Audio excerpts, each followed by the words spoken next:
بسم الله الرحمن الرحيم. حبايبي طلبة أولى ثانوي، النهاردة إن شاء الله بنحل أول أسئلة من ملخص التفوق. ملخص جميل جدا، عامل شغل كويس خالص. هنحل على أول درس اللي هو التفاعلات الكيميائية وتأثيرها على جودة الماء. أول سؤال بيقول: أي الأشكال الآتية يمثل التوزيع الصحيح لكل من اليابس والماء؟ طبعا احنا عارفين إن المية بتمثل 70%، اليابس بيمثل 30%. يبقى طالما 30-70 يبقى دي إجابة غلط، لأن دي 50-50. هو قايل لك إن اليابس اللي لونه أخضر فعمره ما يبقى كده، لأن هو نسبته 30 بس. هنا برضو نسبته صغيرة جدا، يبقى أكيد النسبة دي اليابس 30 والمية 70. تاني سؤال النهاردة بيقول: الشكل المقابل يوضح الأغلفة المكونة لكوكب الأرض: الغلاف الجوي، الغلاف الصخري، الغلاف الحيوي اللي بيربط ما بينهم، والغلاف المائي. طب أي الأغلفة تميز كوكب الأرض عن باقي الكواكب؟ إيه اللي موجود في الأرض مش موجود في الكواكب التانية؟ أولا الغلاف المائي، إحنا الوحيدين اللي عندنا مية بس. اتنين، عندنا حياة، مفيش حياة على الكواكب التانية، وبالتالي الغلاف المائي والغلاف الحيوي هم اللي بيميزون. طب والغلاف الجوي؟ في كواكب كتير عندها أغلفة جوية ما فيهاش أكسجين، بس في أغلفة موجودة. الشكل المقابل يعبر عن نسبة المساحات التي يغطيها اليابس والماء على سطح الأرض. ادرس جيدا ثم أجب. طبعا احنا اتكلمنا من شوية إن المية تمثل 70%، اليابس بيمثل 30. الرسمة ايه؟ طبعا الرسمة ايه هتبقى هي اليابس لأنها 30%، والمية هتبقى 70. ايه؟ ماء في صورة صلبة، يابس يابس. قصاده مية في صورة غازية، لا طبعا. ماء في صورة سائلة اللي هي المية الطبيعية، ومية في صورة صلبة اللي هي التلج. يبقى الإجابة دي. السؤال الرابع بيقول: أي الأشكال البيانية الآتية يمثل النسبة بين كمية المياه الموجودة في كل من الغلاف الجليدي والمياه العذبة؟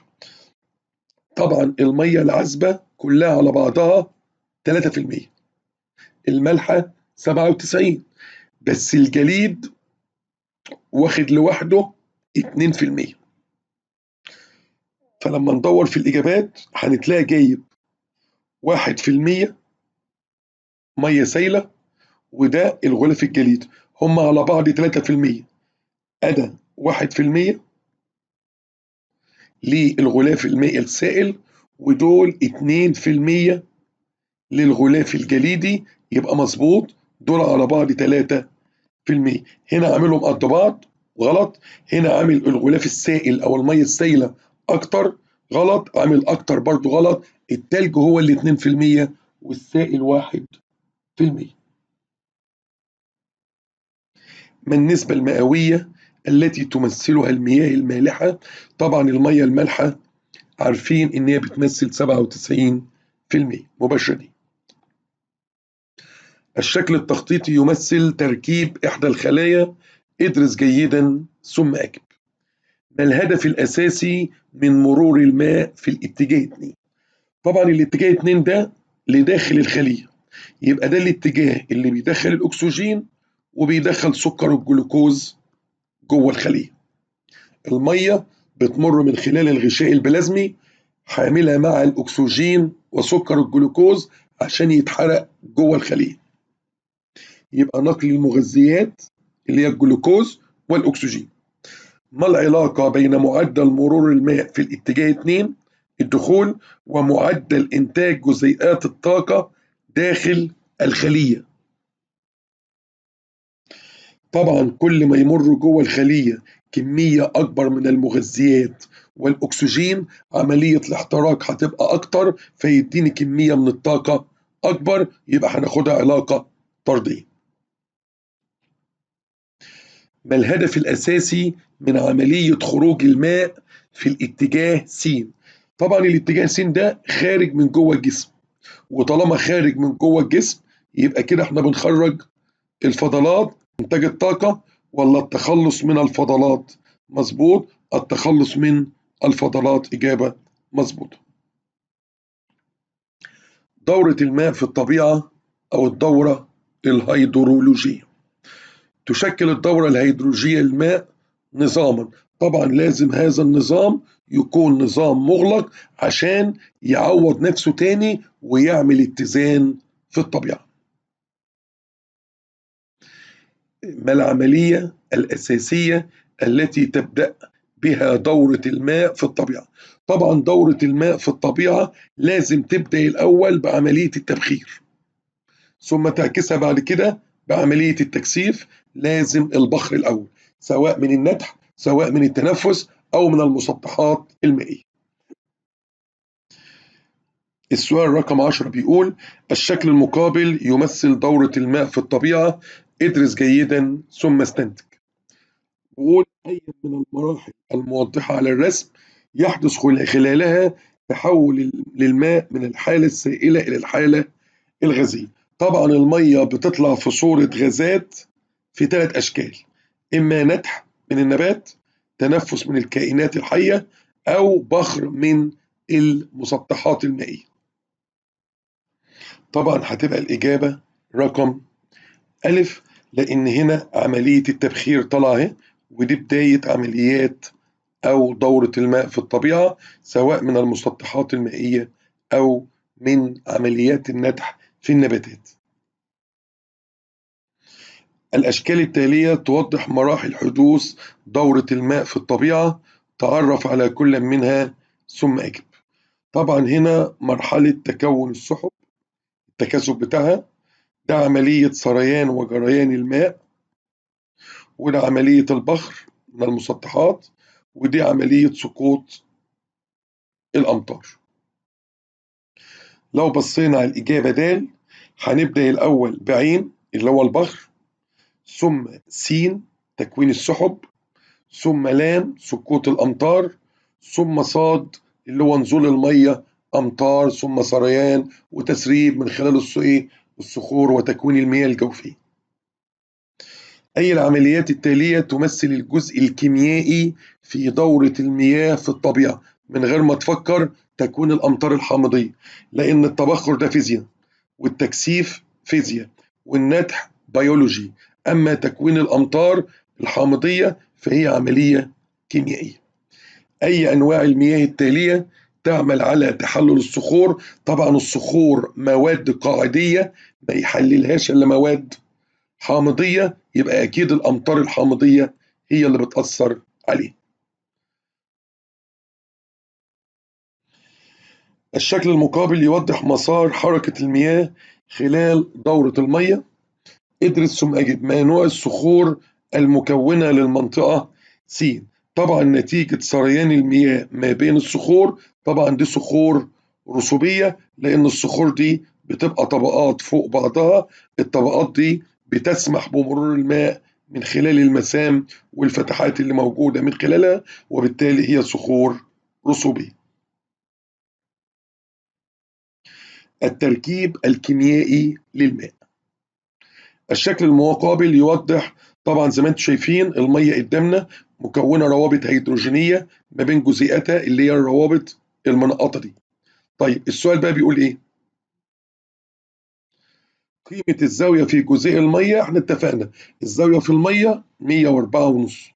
ما نوع الرابطة؟ واحد. طبعا الرابطة واحد رابطة هيدروجينية، رابطة فيزيائية بتربط ما بين جزيئات المية وبعضها، وبترفع للمية درجات غليانها، وكمان بتسهل لها عملية المركبات يعني تدوب في المية، وهي اللي خلت المية موجودة في صورة سائلة. السالبية الكهربية للأكسجين طبعا ايه أكبر، وطالما الأكسجين سالبيته أكبر هو اللي بياخد بارشيال نيجاتيف، والهيدروجين بياخد بارشيال بوزيتيف، موجبة جزئية وسالبة جزئية، يبقى السالبية أكبر. السؤال رقم 17 بيقول: يمكن الحصول على الماء، خلي بالك الماء اهو 2 مول، من خلال 2 مول هيدروجين والأكسجين قدامه 1 يعني مول أكسجين. يعني المية يعني الهيدروجين لو دخل ب2 مول، المية هتطلع 2 مول، وهنعوز بالأكسجين 1 مول. ده حسب وزن مين؟ حسب وزن المعادلة. في ضوء ذلك كم الحجم اللازم ناخد قد إيه من الأكسجين عشان نكون 6 مية؟ ماشي، ما هو ده قد ده. لما يكون 6 مية يبقى 6 هيدروجين. طب والأكسجين نصهم، يبقى أنا عاوز 3 مظبوط من الأكسجين. مين اللي قال الكلام ده؟ وزن المعادلة. وزن المعادلة بيقول الهيدروجين قد المية. طيب المية 6، يبقى الهيدروجين 6 زيه، يبقى الأكسجين نص الكمية بس، يبقى 3. النسبة بين عدد الشحنات السالبة الجزئية على الأكسجين عنده 2، سالب 2 جزئية أو سالب 2 جزئية، إلى عدد الروابط التساهمية في جزيء الماء. ما هي المية برضه عندها بدل الرابطة رابطتين، يبقى النسبة كام لكام؟ النسبة 1:1. ليه 1:1؟ لأن هو 2 رابطة تساهمية، 2 شحنة سالبة على الأكسجين، وفي نفس الوقت 2 رابطة تساهمية. أي الأشكال البيانية التالية يمثل نتيجة التحليل الكيميائي لجزيئات من الماء النقي؟ طبعا هيطلع لنا هيدروجين وأكسجين بس بنسبة 2:1. تعال نبص كده على النسب اللي هو جايبها. بسم الله ما شاء الله، عامل لك الأكسجين 8 والهيدروجين 1. تنفع لو كتلة، لو كتلة 8:1، لكن حجم لازم حجم الهيدروجين أيوه اهو يكون قد حجم الأكسجين مرتين، يبقى الإجابة ب.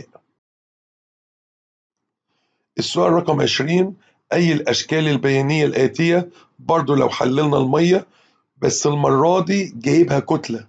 طب ما احنا عارفين إن نسبة الأكسجين إلى نسبة الهيدروجين نسبة 8:1، وبالتالي ندور على الأكسجين الأخضر أهو 8 والهيدروجين 1، يبقى الإجابة الصح الإجابة ألف. الرسمة اللي قدامنا طبعا عبارة عن 3 جزيئات مية مرتبطة مع بعضها بروابط هيدروجينية. أي مما يلي يمثل الرابطة؟ طبعا اللي بيمثل الرابطة 2 هي الرابطة الهيدروجينية، واللي بيمثل الرابطة 1 هي الرابطة التساهمية. أي مما يلي يمثل نوع الرابطتين؟ أقول له 1 تساهمية و2 هيدروجينية. يبقى الإجابة صح في السؤال 21 الإجابة ج. ما عدد الروابط التساهمية الموجودة داخل 3 جزيئات مية؟ طبعا كل جزيء مية بيكون 2، يبقى 3 جزيئات بيكونهم 6.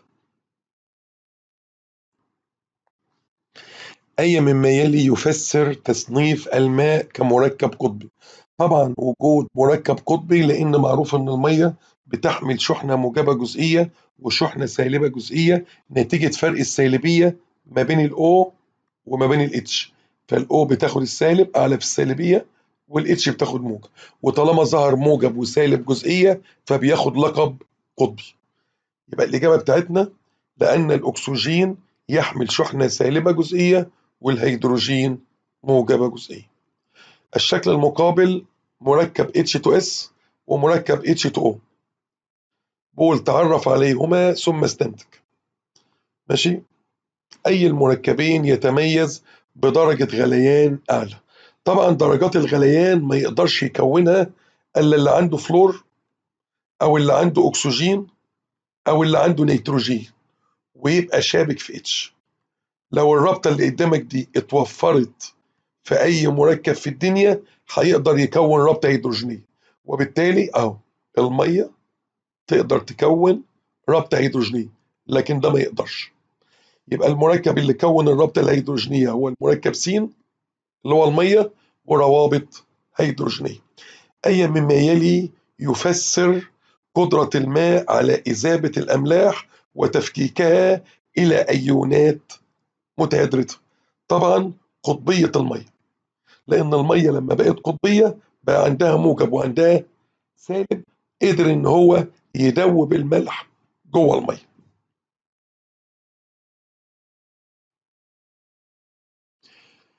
كم عدد الروابط الهيدروجينية التي يمكن أن يرتبط بها جزيء الماء الواحد مع الجزيئات الأخرى في الظروف؟ احنا اتفقنا إن جزيء المية الواحد بيعمل 4 روابط هيدروجينية. من خلال دراستك للشكل المقابل، يحتوي المحلول س على نقط. طبعا المحلول س هو جاب ملح ودوبه في ميه، فهينزل يتقسم الى ان موجب وسئل سالب، وايونات الميه هتبقى محوطاه من جميع النواحي.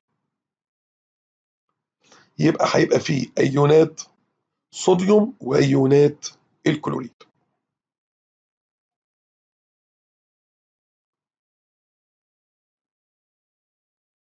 29 بتقول أي الأملاح